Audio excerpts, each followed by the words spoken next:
She's funny, bro. Are you guys done with YouTube in terms of like long form content? Because I know you're still doing the rants every once in a while. Yeah, once in a while, shit. It's my favorite shit, man. I really like doing it. Yeah. Nah, I just like literally the action of creating. Like we're into that, and I feel like we'll have TV, but then I feel like YouTube is a perfect sandbox just to try ideas out. Shit. Yeah. Like I'm about to get back on there. There's a lot of stuff we reference on YouTube that we're like, man, this could be a show one day. Last video I dropped was 2016, fam.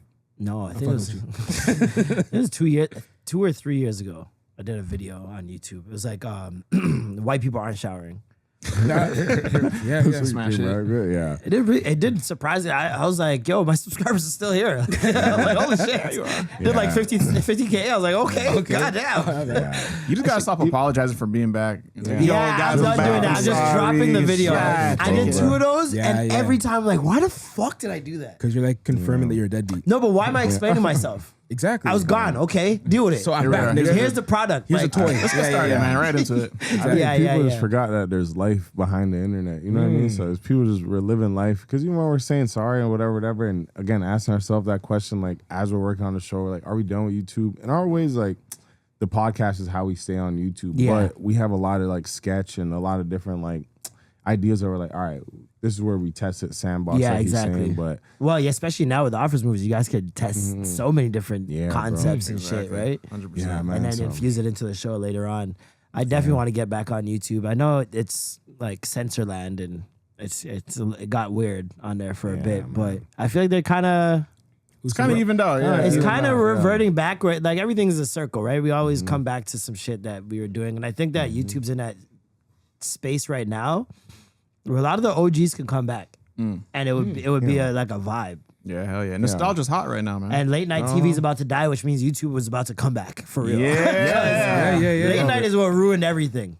Late night ruined everything because remember they brought eyes to the platform, and then now all Walmart's like, wait, our ads on a beheading, our ads on this video, our ads on it, and so then they were like, no, we're pulling the ads, and once Walmart pulled the ads, everybody's like, Walmart's not in it, we're not in it, and damn it, Jimmy. my money went down like 70%, bro. Oh, it was apocalypse. a dark time. Yeah, it was a dark time, bro. I was making like 2 stacks, and it went to like 3 bills. I'm like, Excuse me.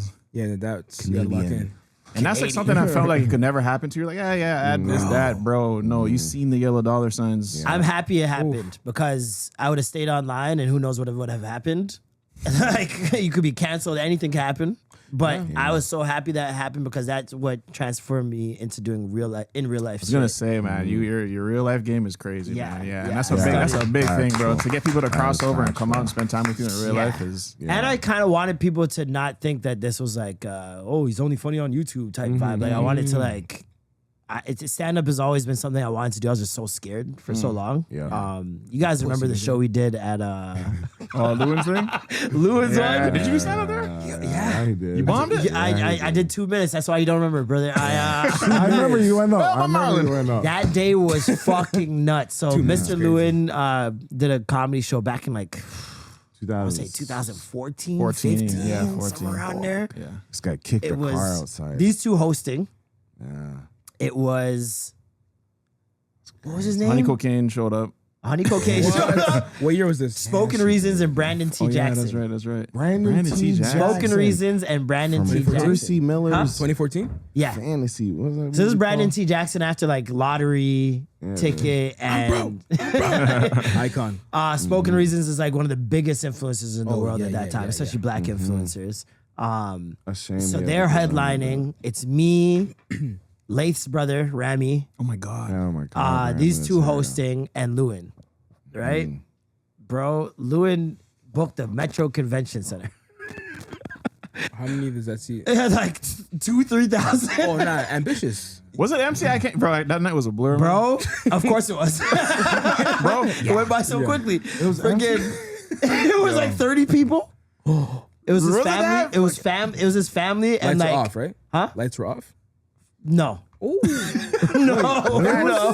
That's terrible. I think once they realized how little people were coming, they didn't bring much staff. Because it's like, there's 30 people. That's disrespectful, Yeah. man. My bad. We're confusing something. We hosted the first one. This one we just watched. So we're just in the crowd watching. That's hilarious. The nigga distanced himself. Yeah, no, we weren't You there. guys hosted this one. I'm telling you guys. I'm telling you, you hosted this one. What is He's like, nah, nigga, that was your the shit. same place we went to? Metro The Convention volcano, we Center. hosted that one. The Yeah, one where where he kicked the Lily car in sang the with the fucking. Skittles. Yeah, if I can find it. That's the Grab same the honey place. go Victoria, Find no, the that's a picture different right now. Nigga say, I wasn't there. Honey went to my that's high the one we school, so hosted. I did. really? Yeah, That's no, the one we Honey's my. hosted. Honey cocaine and shit. Yeah. What are you talking about? I don't know if There's a Honey was second there. I one. don't remember, but There's the not second that one. version. Okay, talk to me. Talk to me. it was, I got there's that. even a picture of us on stage. No, we were there for sure. You guys Bro, I was hosted it. wearing a blue coat. Coat? No, you were wearing no coat. You guys were both in tees. No, I was wearing a baseball jersey Yes. with the stripes. Yeah, I don't know. I don't know about that. But yeah, the it was a New York- baseball It was the jersey. New York Yankees. But bro, I remember. I thought he sold that.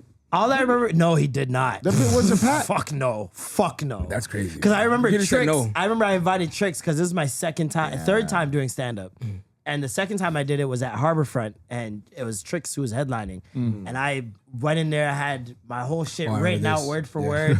And I walked in, and Tricks was like, that ain't gonna work. Yo, man. And I go on stage That'd ruin 30 seconds later, and I blanked, and I got off stage. He's like, I told you.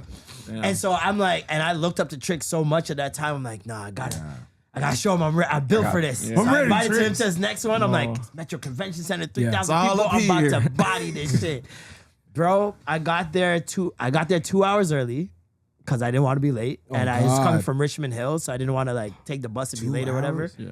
Got there 2 hours early, walked to LCBO because I was so nervous. I bought a whole bottle of Henny. Look No. Mickey. I'm in the change you room. did, yeah, you I'm did. talking the normal, regular size family bottle. size? Family bottle, bro. Didn't we? I'm in the change room just Taking swigs? Oh, no. sipping, drank sipping. And I'm like nervous as hell. Yeah, you guys came in, took a shot. It's coming back. And then a man came and knocked on the door and said, yo, you're on in 2.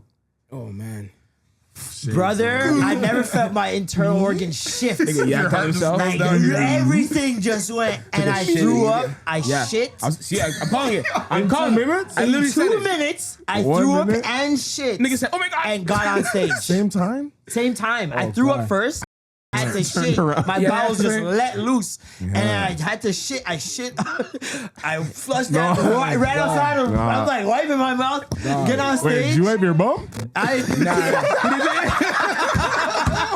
didn't do no washing. Wet botchy performance. Steam me from both ends, Yo, nigga. you're different. I get on stage. I did mess. 2 minutes. I actually bodied it for the 2 minutes. Blanked again. And I'm like, I'm not gonna bomb. I'm just gonna get off stage. Okay. And I just got off stage. Got off early? Just got off early. How much earlier? I was supposed to do 10 minutes. Wow. Not even fucking I did close. 2. Let's go. Hold that. I was like, thank you. Drop the mic. Holy 2 minutes. shit. Went to go yak again. Yo, I yacked again. Of course. I yacked Yeah, again. you And did. that was my first time yakking out of nervousness. It never happened again. But it was like, wow. I was like, this is real Eminem shit. I remember your picking up change joke. I think you're like, yo. You're like, yo, someone's like, pick your. I don't know. It was about I think you're talking about the joke where I was talking about masturbating and someone was walking towards the door and I was about to go pick up the water. And it was like Jurassic Park. I could see the ripple of the footsteps and my dick was out. There's a whole thing, yeah. Bro, I remember you doing good, man. I remember you. I did well. And I was like, that got my confidence up a bit, but I was still so mad at myself for only doing 2 minutes and forgetting the rest of the shit. Because the rest of the shit to me was funnier than what I did. And then what I did still got laughs. And I'm like, got laughs? 30 people in like this 3,000 room? I'm like, all All right. right, see you guys. Didn't do it again for like a year, 2 years. That's traumatizing, fam. Yeah, no. Shit, yak. 2 minutes. It's a Bro, mess. first time I did it was on MTV Creeps. You shitting yak? No. I'm like, Imagine. Nigga, you shitting your yak everywhere? And then the third time I did it. Third time I shit in yak. God, you don't wanna know. First It's on time I did YouTube. stand up was MTV Creeps. It was a challenge, that, and they yeah. wrote it for me, and I hated it. Oh, man. So I was traumatized from then. And then the second time was, I think, Norm's show. I think one of Norm's Christmas shows. And I bombed like terribly. I did like some Harry Potter shit. It was horrible. Damn. And then How long?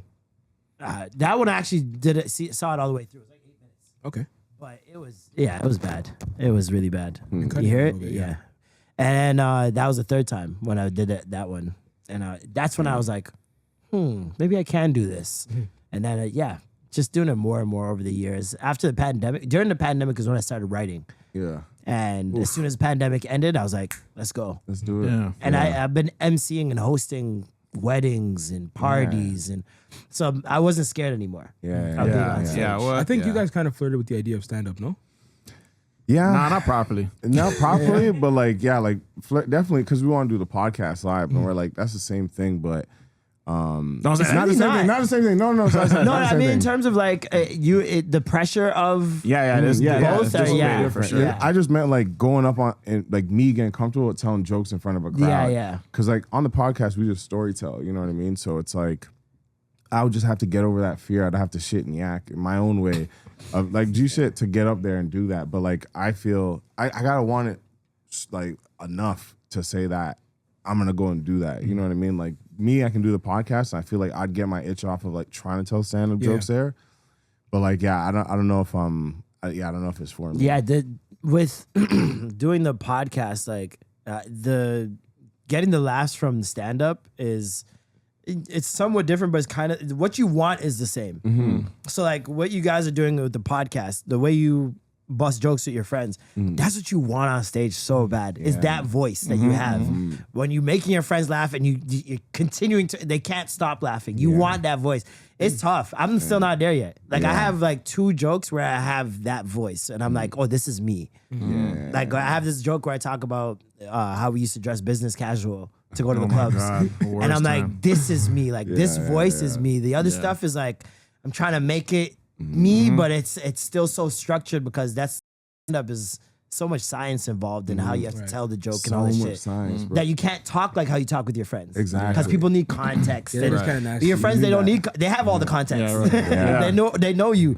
These are strangers who need to learn you. So it's like every time trying to get your voice out, like you would need to be on stage for an hour. Yeah. You know what I mean? And constantly. And constantly, yeah. That's what I mean. Like I'd have to want it enough because I know it's like I just respect comedy in every single way. So it's like even editing, like he taught me how to respect comedy and editing where it's like you gotta find the rhythm. Stand up, you gotta find the rhythm. The podcast, you can find the rhythm because like you're saying, he knows the story already. So like even it's just so easy to riff with him to say like, all right, I say something, he says something, and then boom, that's our bit. And your listeners know. You know what I mean? Which is even the more, that's probably the most yeah. important part is you don't have to put on any voice because your listeners know you. Podcast is so transparent and vulnerable. It's like, It feels like you're like Brother, we're let me know friends you. type thing. Yeah. and the shit that you don't remember, they remember. Yo, remember that time with your mom and shit? You're like, how'd I you know said that? that? Why did I tell you guys that? That's real, man. It's like, get the fuck away from me. What do you think of a team of 2 comics? Like Lucas Brothers. No, that and works. shit. That works. Into that? It works. Lucas Brothers are guys, hilarious. yeah. Their show was funny as fuck. You guys ever seen their show? I remember that. There was a moving company. Oh, actually? Yeah, what? Lucas Oh, Brothers fuck? Moving Company. I did not It's a know. cartoon. shit. It's a cartoon. Yeah, go watch it. It's This was fucking like- hilarious. Wasn't this like right after? That would have been the first time we met him at Yeah, Forefront. yeah, It was like yeah. right after that time. I remember them It was doing like something. 2017, 2018. Yeah. idea, eh? And they were doing Before like we hella even told movies. anyone. Before they thought of it. Yeah, no, I it's heavily their style of comedy. Like there's a lot of wrestling stuff in it as well. Like because they love wrestling.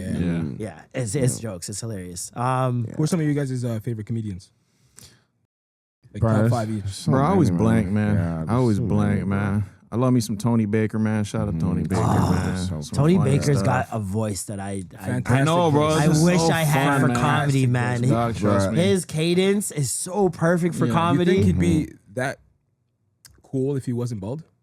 No, bro. No, the baldness adds, that's what I'm adds, saying. Sorry about that. 100%. Yeah. it adds a certain misery to him. That Yeah, he's like, wisdom. I don't hear, dog. Yeah,